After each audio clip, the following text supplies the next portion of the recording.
Good morning, good people. This is Adrienne. How are you today? Y'all good? Everybody good? Let's continue our conflict conversations and let's speak on the elephant in the room. Those elephants, inclusive of the two African American men who were arrested after trespassing at Starbucks, and the young man who was 14 years of age and was shot at because he asked for directions.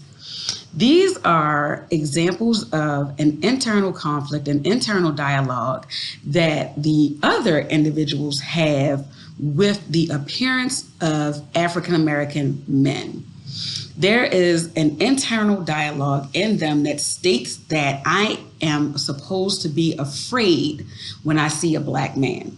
This is evident with the young man asking for directions because although he didn't pose a threat, the woman of the house instantly saw a young black man knocking at her door and assumed that he was trying to break into her house.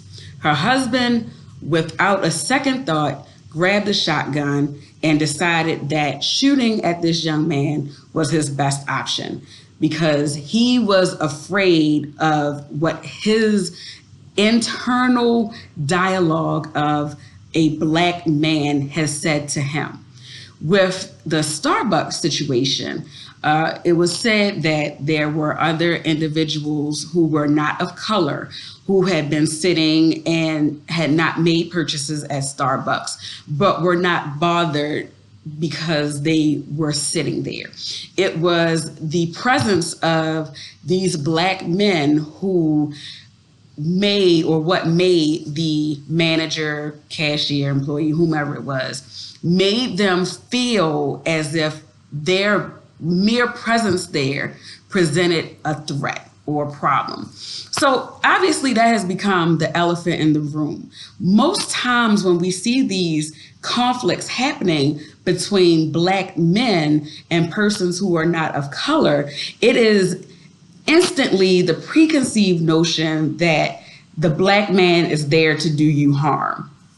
I remember Biggie said it, black man misunderstood, but it's still all good. You know what I'm saying? So, it's troubling that we have become so conditioned, we as in society has become so conditioned to be afraid of black men that their only recourse is to either attempt to kill them or to call the authorities to get them involved. So I want to hear from you. What are your thoughts on how society, perceives the black man? What is it that we can do, those conversations that we can have to help change the thought of how black men are perceived? What do you think, and how can you help society to not be afraid of black men? I'm listening.